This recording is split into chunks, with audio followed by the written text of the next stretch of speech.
Get your black ass out of my station! A cop in full uniform said it to a woman alone in the lobby. Her first day.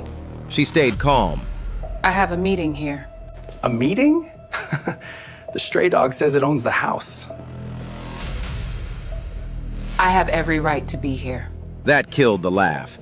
He grabbed her arm, pulled her toward the door. So, take your hands off me! Slap! The sound cut through the lobby like a whip crack. He leaned down, looked at her holding her burning face, and said, "You're nothing but a cockroach trying to crawl into my station." 4 people right there. Not one moved. He thought that was the end of it. Just another nobody he put in her place. But that woman was hiding a secret, one that was about to destroy everything he'd built. To understand what really happened that day, you need to know who was standing in that lobby. Her name was Olivia Foster, 42 years old, 18 years in law enforcement across 2 states, a master's degree in criminal justice from Howard University. She'd worked narcotics, she'd worked internal affairs, she'd built community policing programs from the ground up. This was not a woman who wandered into a police station by accident. This was a woman who had spent her entire career inside them. But the precinct she just walked into, that was a different story. Ridgemont County Sheriff's Department, a mid-sized department in the South, and it was rotting from the inside. Over the past 3 years, civilian complaints had spiked. Excessive force incidents up 40%. A state audit flagged a pattern of racial profiling so obvious it made the evening news. Officers complained. Citizens protested. Nothing changed. The previous captain, Raymond Ellis, saw the writing on the wall and retired early before any of it could land on his desk. That left a hole at the top, and the pressure to fill it was enormous. Mayor Patricia Coleman was up for re-election. The community was furious. The department's reputation was in free fall. She needed someone who wasn't part of the old guard, someone who wouldn't cover for the people already there. Someone from the outside with an internal affairs background who knew how to clean house. She found Olivia Foster. But Coleman didn't just hire her. She made a decision that would change everything. She told Olivia, "I don't want you walking in there with a title on your first day. I want you to walk in like a civilian. See how they treat people when they don't know who's watching." That's why Olivia showed up in plain clothes. No badge, no uniform. She parked in the public lot, not the staff lot. Walked through the front entrance, not the staff door. Every detail was deliberate. She wasn't visiting the precinct, she was testing it. And nobody knew. The appointment was confidential. The only person inside the department who was told was Raymond Ellis, the outgoing captain. He was supposed to meet Olivia in the lobby that morning and walk her through. But Ellis never showed up. He came in late. At the time, it seemed like bad luck. Later, it would look like something much worse. Now the cop who slapped her. His name was Derek Sullivan, 12 years on the force, 4 excessive force complaints filed against him, 0 sustained. Every single one closed out as unfounded. Sullivan wasn't just aggressive, he was protected. And the man protecting him was Sergeant Nathan Moore. 20 years on the job. Moore had supervised Sullivan for most of his career, and every complaint that came in went through Moore's desk. Everyone disappeared. Sullivan had a partner, too, Officer Craig Benson, younger, less experienced, but he followed Sullivan's lead on everything: how to talk, how to handle calls, who to push around. Benson wasn't the one giving orders, but he was always standing right there when things went wrong. Together, the 3 of them, Sullivan, Benson, Moore, had built a system. Sullivan acted. Benson backed him up. Moore made it go away. It had worked for years. No one had ever challenged it. Until now. The night before her first day, Olivia sat in her hotel room. She video called her teenage daughter. Her daughter could tell something was off. "You nervous, Mom?" Olivia paused. "Not nervous. Just tired of proving I belong in rooms I built." After she hung up, she opened her leather portfolio. Inside was the appointment letter signed by Mayor Coleman. She read it once, closed it, set it on the nightstand. She had no idea what was coming the next morning, But in a way, she'd been preparing for it her entire life. And here's the thing the audience needs to understand. When Olivia walked through that front door, she wasn't just showing up for work. She was walking into a test, one she designed herself. The only question was what kind of department she'd find on the other side. She got her answer in under 60 seconds. Let's go back to that lobby, because what you saw in the opening, that wasn't the full picture. That was the highlight reel. Now I'm going to walk you through every single detail of what happened that morning, minute by minute. And trust me, it's worse than you think. Olivia arrived at the Ridgemont County Sheriff's Department at 7:43 a.m. Early, on purpose. She wanted to see the building before it filled up. She wanted to watch how the front desk operated, how officers moved through the space, how civilians were treated when they walked in. She pushed open the glass doors. The lobby was exactly what she expected. Scuffed linoleum, fluorescent lights buzzing overhead, a bulletproof reception window with a clerk sitting behind it barely looking up. A row of plastic chairs along the wall, half of them cracked. One civilian, a woman named Denise Harper, sat on the far end waiting to file a noise complaint. That was it. Quiet. Unremarkable. Olivia walked toward the reception window. She didn't get there. The staff entrance door swung open behind her. Two officers walked through. The first was Derek Sullivan. Full uniform, coffee in hand, badge catching the fluorescent light. Behind him, Craig Benson. Same uniform, same walk. They were coming in from the parking lot, cutting through the lobby to reach the bullpen. Sullivan noticed Olivia immediately.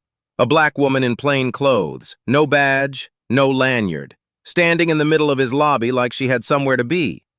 He stopped walking. You need to understand something about Derek Sullivan. In his mind, this building belonged to him.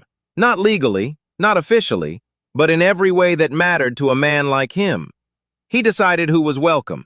He decided who wasn't. And he had already decided about Olivia before she opened her mouth. Get your black ass out of my station.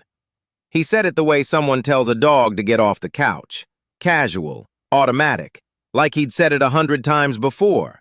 And maybe he had. Olivia turned to face him. She didn't raise her voice, didn't tense up, didn't do any of the things he expected. She just said calmly, "I have a meeting here." Sullivan looked at Benson. Benson smirked. Sullivan looked back at Olivia. A meeting? The stray dog says it owns the house.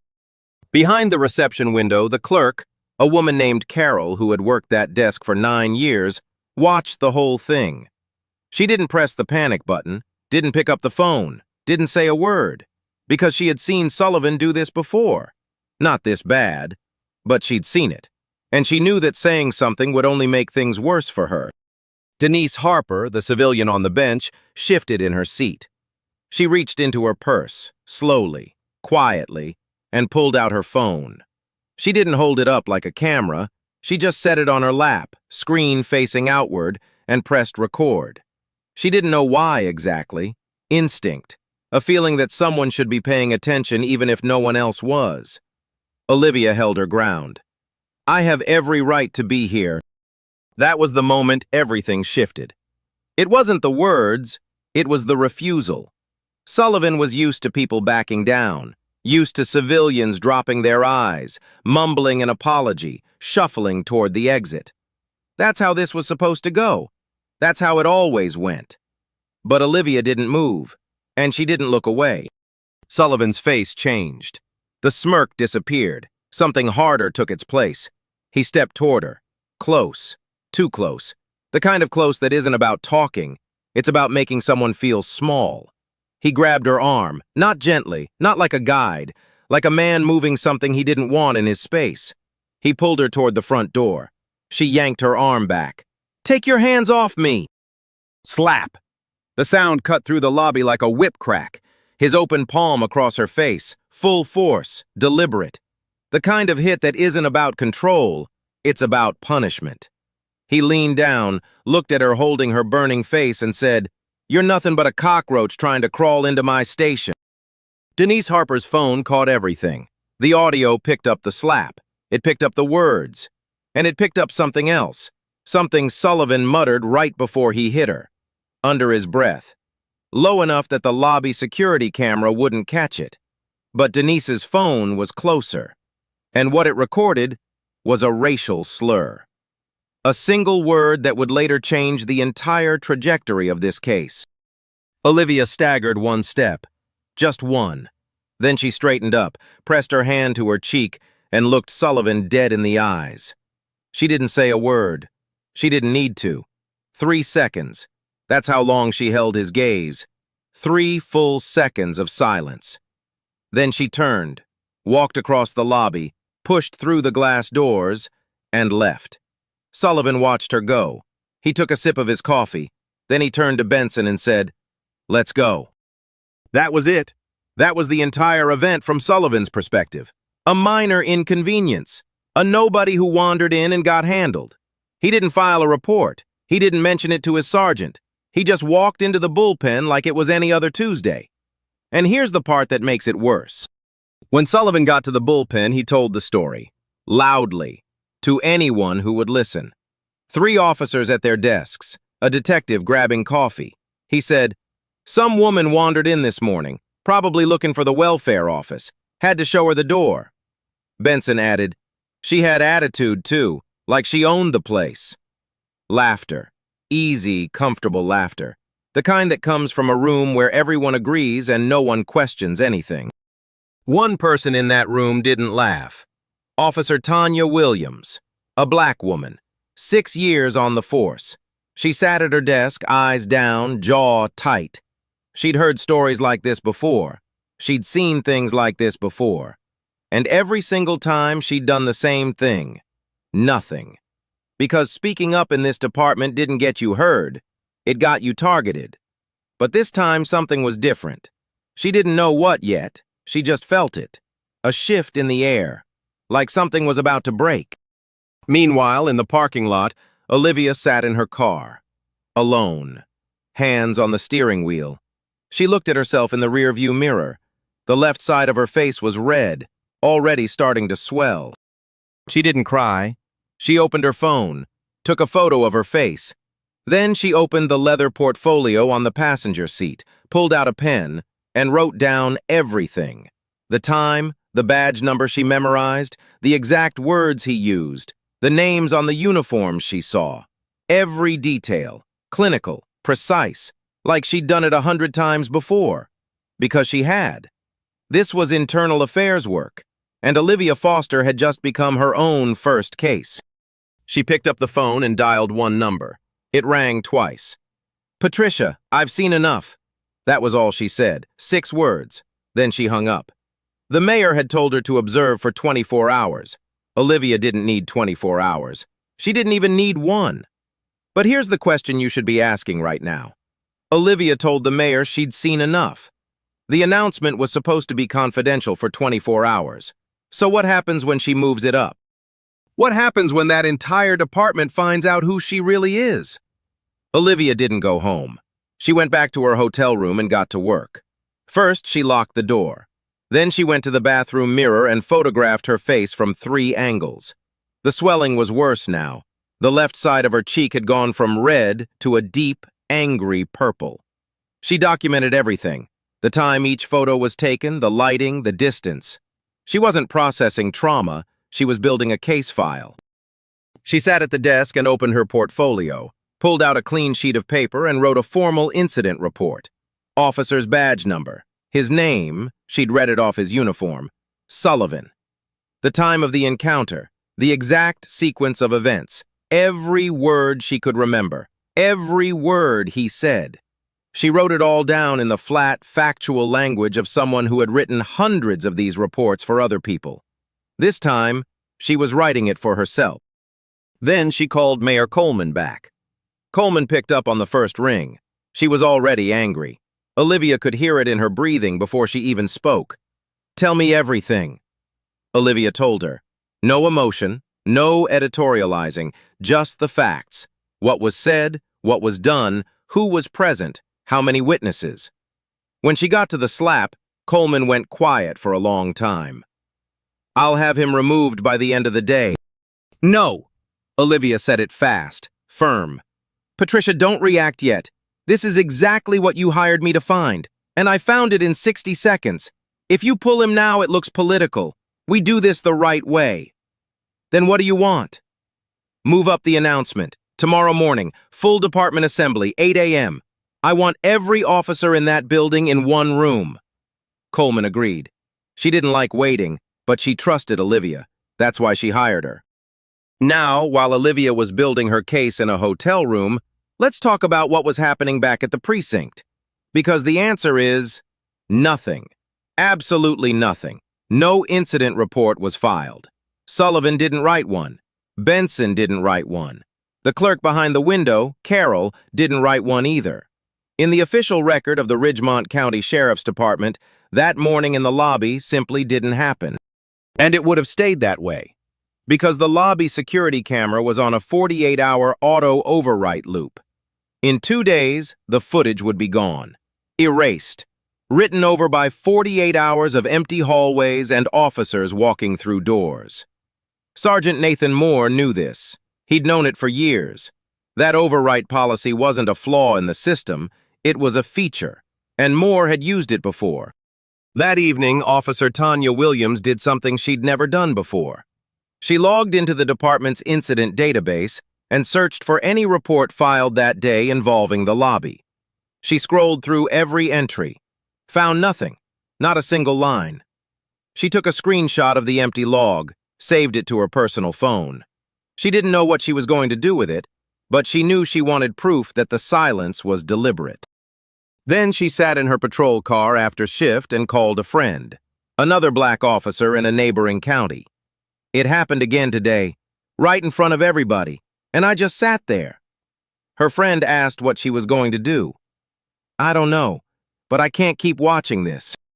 At the same time, Sullivan was at his kitchen table, beer in hand, TV on. His wife asked how his day was. He didn't even look up. Same old, had to deal with some woman causing problems in the lobby. His wife didn't press. He finished his beer, went to bed early, slept fine. That's the part that should chill you. He slapped a woman in a government building and slept fine. Back at the hotel, Olivia wasn't sleeping. She was ironing her dress uniform, full captain's uniform, pressed sharp. She laid it out on the bed. Captain's bars, polished badge, nameplate, Foster. The leather portfolio beside it packed with everything.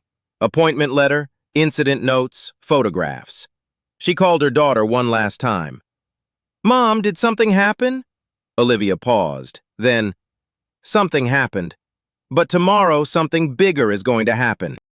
At 6 a.m. the next morning, an email hit every inbox in the department. From the office of the mayor. Subject line, "Mandatory all-hands assembly. 800 hours. No exceptions." Sullivan read it in the locker room. Shrugged. Benson asked what it was about. Sullivan, "Probably another diversity seminar." He laughed. Moore read the same email in his office. He didn't laugh. The mayor's direct involvement was unusual. He didn't know what was coming, but something in his gut told him it wasn't good. He was right. 8 a.m. The briefing room.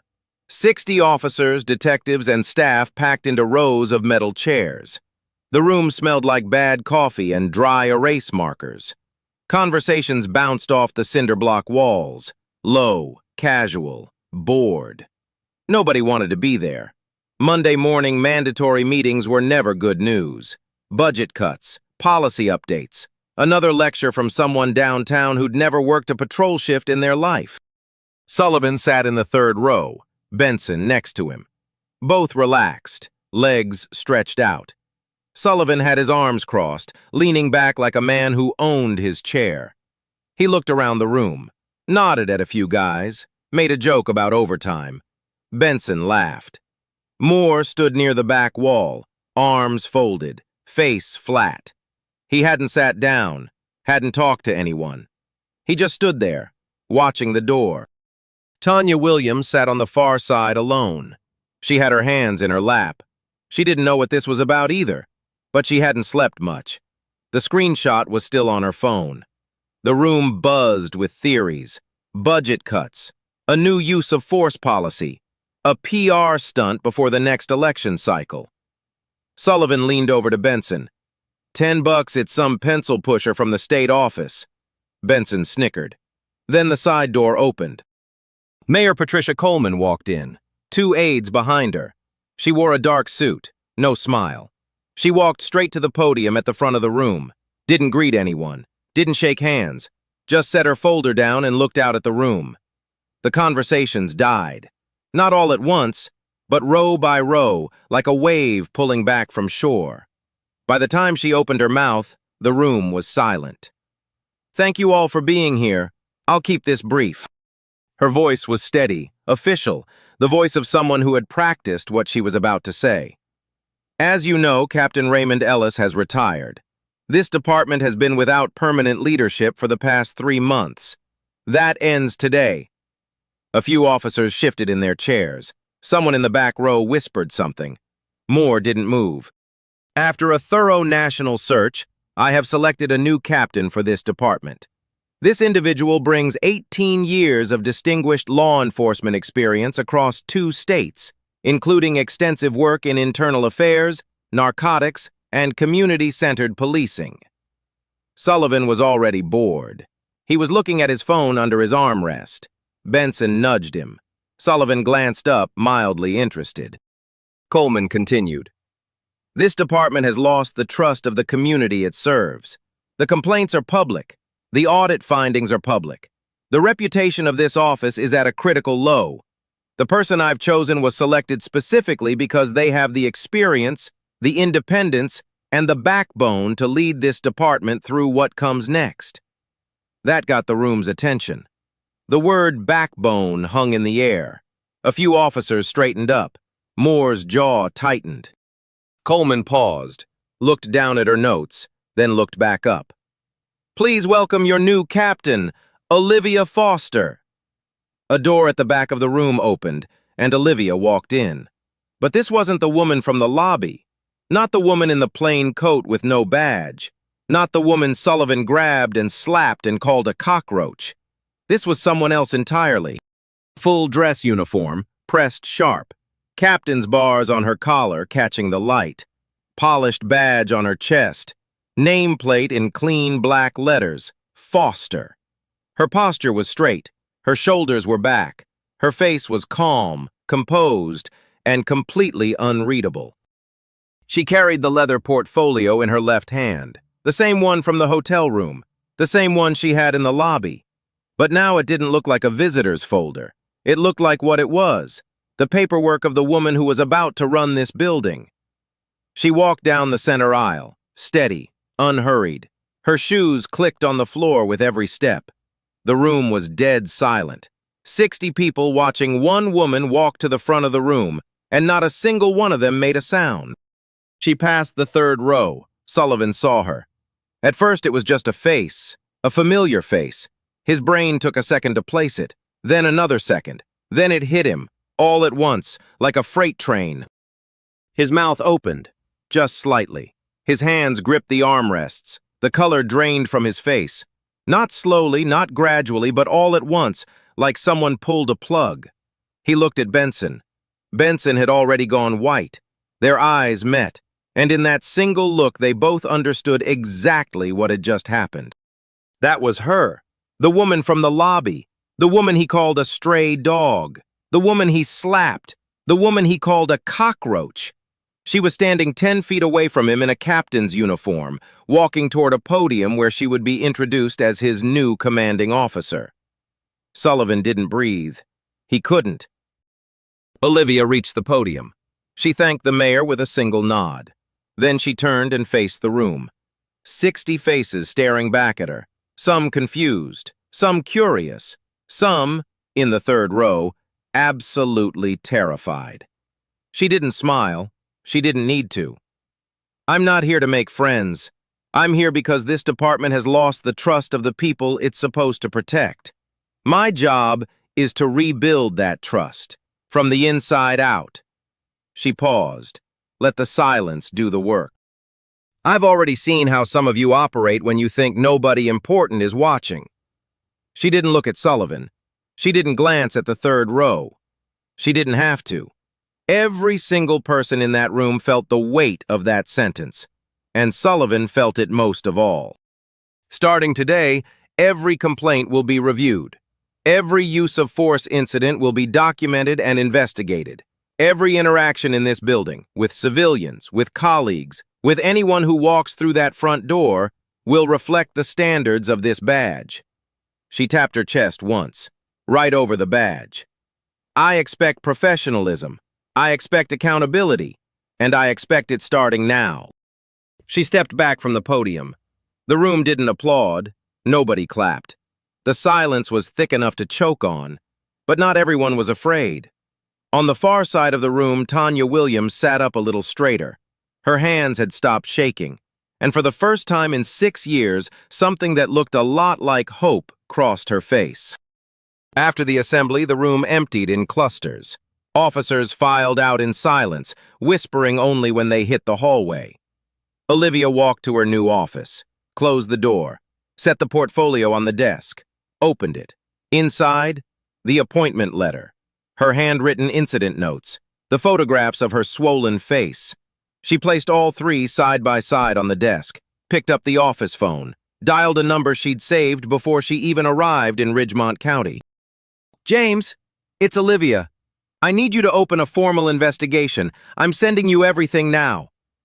Back in the hallway, Sullivan found Benson, grabbed his arm. His voice was barely a whisper, but it cracked. That was her. That was the woman from the lobby. Benson didn't blink. I know. Does she know? Did she? She knows, Derek. She was right there. Sullivan's face went through 3 expressions in 2 seconds. Panic, denial, then something harder. Survival. We need to talk to Moore. Now. Olivia's first official act as captain wasn't a speech. It wasn't a policy memo. It wasn't a meet and greet with her senior staff. It was a preservation order. Within 1 hour of that assembly, she signed a department-wide hold on all security camera footage from the previous 72 hours. Every camera in the building, every angle, every second, locked down. No overwrites, no deletions, no exceptions. She knew about the 48-hour auto overwrite policy. She'd read it in the department's technical manual before she even arrived in Ridgemont County. That policy meant the lobby footage from the morning of the incident was already on a countdown. Less than 20 hours left before it was gone forever. Olivia didn't give it 20 minutes. The order hit Moore's desk before lunch. He read it twice. Then he walked to Olivia's office, knocked once, stepped inside. Captain, is this really necessary? The server costs alone. We don't have the storage capacity to hold 72 hours across every camera in the building. Olivia didn't look up from her desk. It's necessary, Sergeant. With respect, ma'am, we've never done a blanket hold before. It's going to raise questions. Now she looked up. Is there a reason you'd prefer I didn't preserve it? Moore didn't answer. His mouth opened, then closed. He stood there for 3 seconds, long enough for the silence to say everything his words didn't. Then he turned and walked out. He went straight to his office, closed the door, sat at his desk, and for the first time in 20 years, Nathan Moore felt the ground shift under his feet. The next morning, James Caldwell arrived. Caldwell was an internal affairs investigator from the state capitol. 22 years of experience, no connections to Ridgemont County, no friendships, no debts, no reason to protect anyone. Olivia had worked with him 5 years ago on a corruption case that ended with 3 officers indicted and a chief forced into early retirement. She trusted him completely. More importantly, she trusted him to be independent. They met in her office with the door closed. Olivia handed him the portfolio, her incident notes, the photographs of her face, the timeline she'd written in the hotel room. Caldwell read through everything without speaking. When he finished, he looked up. You're the complainant. And a witness. Which means you can't be involved in the investigation. I know. That's why you're here. This is your case, James. I'm stepping back completely. I won't review your findings until they're final. I won't interview anyone. I won't sit in on any depositions. Whatever you find, you report to me and the mayor at the same time. Caldwell nodded. I'll need access to the footage. Already preserved. I'll have IT give you direct access this afternoon. Witnesses? At least 4 in the lobby that morning. Start with the security footage to confirm, then track them down. Caldwell closed the portfolio, stood up. I'll have preliminary findings within a week. He started that afternoon. First stop, the security footage. The lobby camera was mounted in the upper corner of the room, wide angle, no audio. The image quality wasn't great. Standard government-grade equipment, grainy at the edges, slightly overexposed under the fluorescent lights. But it was enough. More than enough. Caldwell watched the footage 3 times. The first time he watched it straight through without stopping. The second time he paused at every key moment. Sullivan's approach, the verbal exchange, the grab, the slap, the aftermath. The third time he watched it frame by frame. He time-stamped everything. Exported clips, saved them to an encrypted drive. Then he started building the case file. The footage showed exactly what Olivia described. Sullivan approaching, the conversation, the grab, the physical resistance, the slap. Olivia walking out. Sullivan walking back inside like nothing happened. But the footage didn't have audio. That was a problem. The slap was visible. The physical contact was clear. But the words, the slur, the insults, the cockroach comment, those needed a different source. Caldwell went looking for one, and he found her. Denise Harper. The civilian who had been sitting on the bench that morning, waiting to file a noise complaint. Caldwell tracked her down through the lobby sign-in sheet.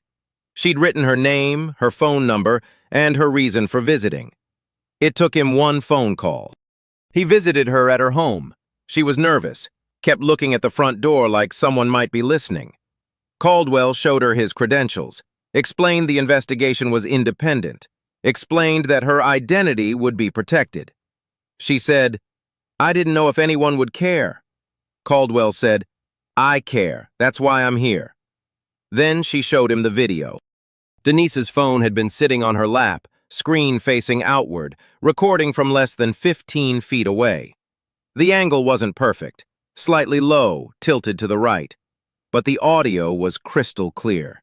It picked up everything the lobby camera missed. Sullivan's opening line, the stray dog remark, Olivia's responses, the command to leave, and then the part that changed everything, the slur. The word Sullivan muttered under his breath right before he slapped her. A single word, low, vicious, the kind of word that doesn't just insult a person, it reduces them to less than human. The lobby camera never would have caught it, but Denise's phone did. Caldwell asked for a copy. Denise handed over the phone without hesitation. "Take it, whatever you need. Someone needs to see this." Caldwell now had 2 angles, one with audio. The case was building fast, but he wasn't done. Because a case built on footage and a single witness was strong. A case built on a pattern was unbreakable.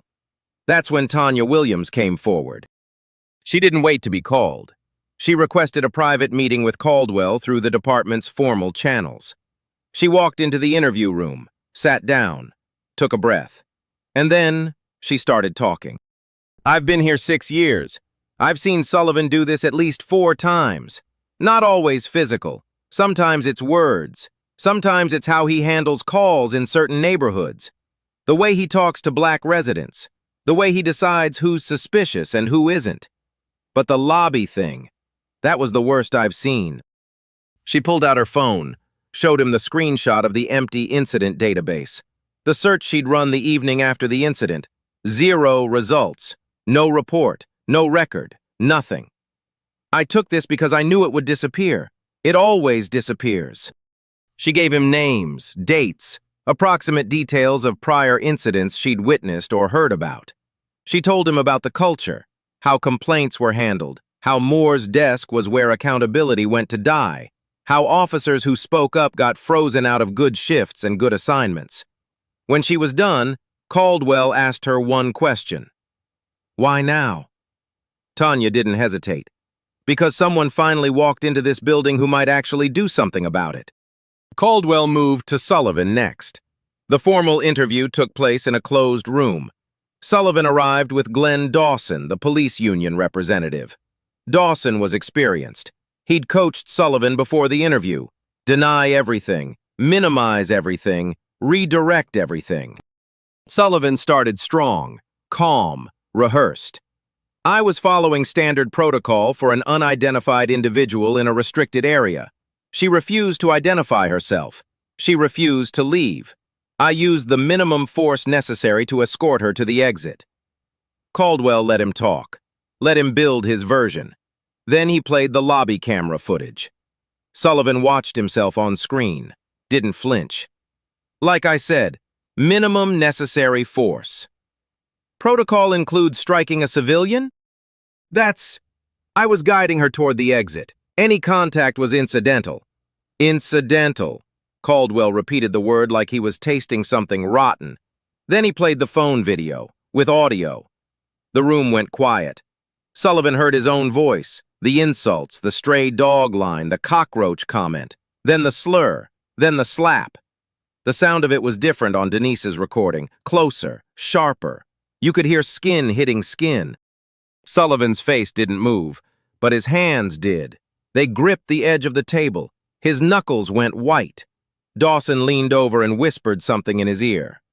Caldwell, would you like to revise your statement, Officer Sullivan? Sullivan said nothing, not a word. For the rest of the interview, he sat in silence while Dawson did the talking. And Dawson didn't have much to say. Benson's interview came next. Without Sullivan in the room, Benson was a different person. Smaller, quieter, less sure of himself. He started with the same script. I was assisting my partner. I followed his lead. Caldwell laid out the evidence, the footage, the audio, the witness statements. Then he said something that cracked Benson open. Officer Benson, under state law, failure to intervene during an act of excessive force carries the same disciplinary weight as the act itself. You were standing 3 feet away. You saw the slap. You heard the slur, and you did nothing. That makes you an accessory. Benson asked for a break. When he came back, his tone was completely different. He described Sullivan's pattern, the way he talked to black civilians, the shortcuts, the intimidation. He confirmed the slur. He confirmed the slap was deliberate, and he said the words Caldwell had been waiting for.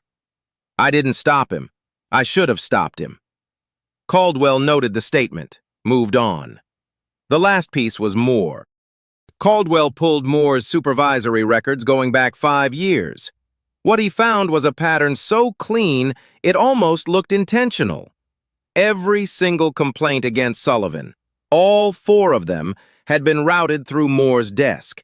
Every single one had been closed as unfounded. Average investigation time, 4 days. Average documentation, less than 1 page. No witness interviews, no follow-up, just a signature and a stamp. Then Caldwell talked to Carol, the reception clerk. 9 years behind that window. She confirmed what Tanya had described. Sullivan had done this before. Not as bad, but he'd done it. And Moore always made it go away. Then she said something that made Caldwell stop writing and look up. The morning it happened, the morning that woman came in, Deputy Chief Ellis was supposed to be there. He's always in by 7. But that day he didn't show up until almost 9. I thought it was strange. Caldwell pulled Moore's department phone records, and there it was. A text message sent from Moore to Ellis the night before, at 11:47 p.m. The message was short. Don't rush in tomorrow. Take your time. I'll handle the morning. Ellis had been the only person in the department who knew Olivia was coming, and Moore had made sure he wasn't there when she arrived.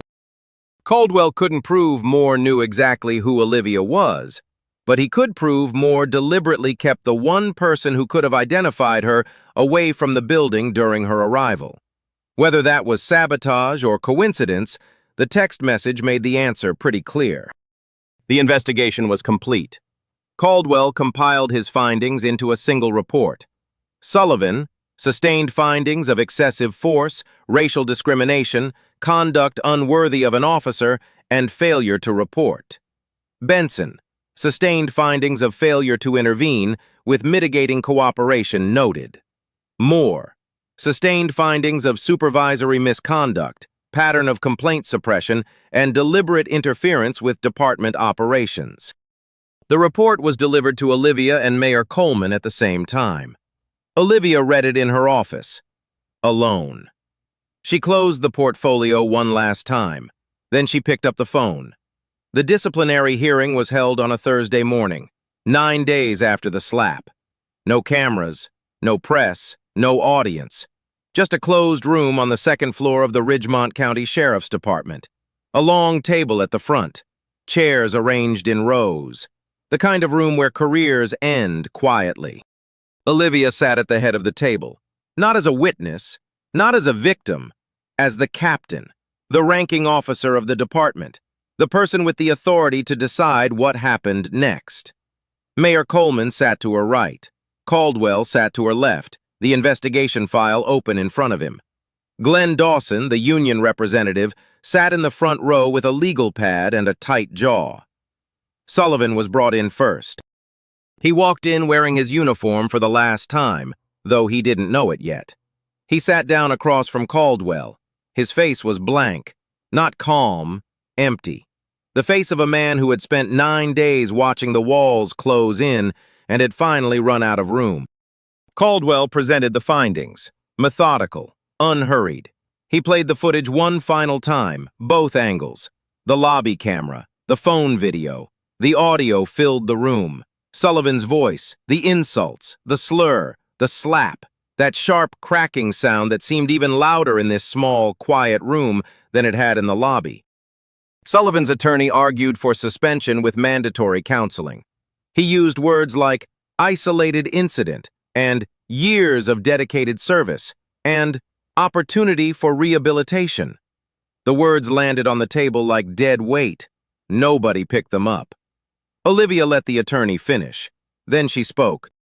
Officer Sullivan, based on the sustained findings of this investigation, including the use of excessive force against a civilian, a documented racial slur, deliberate failure to report the incident, and conduct unworthy of a sworn officer, you are terminated from the Ridgemont County Sheriff's Department, effective immediately. She didn't raise her voice. She didn't slow down for emphasis. She just said it, the way you read a verdict. Your personnel file and the full investigation report will be forwarded to the State Licensing Board for review of your law enforcement certification. The file will also be referred to the County District Attorney's Office for consideration of criminal charges. Sullivan sat still for a long time. 10 seconds, maybe more. Then he reached up, unclipped his badge, and set it on the table. He didn't look at Olivia. He didn't look at anyone. He stood up and walked out. The door closed behind him. The room stayed silent. More came next. Caldwell laid out the pattern. 5 years of complaints routed through his desk. Every one closed. Minimal documentation. No follow-up. Then the text message to Ellis. The deliberate delay. The systematic protection of an officer who had no business wearing a badge. Moore didn't argue. He didn't explain. He just sat there like a man watching his house burn down from across the street. Olivia delivered the ruling. Moore was stripped of his sergeant rank, suspended without pay, effective immediately. Every complaint he had supervised in the past 5 years would be reopened and reviewed by an independent panel. His pension eligibility would be subject to audit. 20 years of service, 20 years of looking the other way, and it all came down to a Thursday morning in a room with no windows. Moore stood up, walked out, didn't say a word. Benson was last. He walked in looking like he hadn't slept in a week. Probably hadn't. His eyes were red, his uniform was wrinkled. He sat down and stared at the table. Caldwell noted Benson's cooperation during the investigation, his willingness to break from Sullivan's account, his confirmation of the pattern. It was entered into the record as a mitigating factor. Olivia looked at him for a long time before she spoke. Officer Benson, you are suspended without pay for 60 days. Upon return, you will complete a mandatory retraining program and serve a 2-year supervised probation period. Any sustained finding during that probation will result in immediate termination. She paused. Then she said something that wasn't in the script. You had a choice in that lobby. You saw what was happening. You could have stopped it. You didn't. That failure doesn't disappear because you cooperated after the fact. Benson nodded, still staring at the table. But I'm giving you something Sullivan didn't earn. A second chance. Don't waste it. Benson stood up, walked to the door, stopped, turned around. I'm sorry, Captain. His voice cracked on the last word. Olivia nodded once. That was all. The hearing was over in less than 2 hours. 3 careers. One destroyed, one dismantled, one hanging by a thread. And the woman who made it happen was the same woman who had been slapped in that lobby 9 days ago. But Olivia wasn't done, because firing bad officers was only half the job. The other half was making sure this never happened again. Within 2 weeks, she rolled out a full reform package. Mandatory body cameras in all public areas of the precinct. A new civilian complaint review process with an independent oversight board.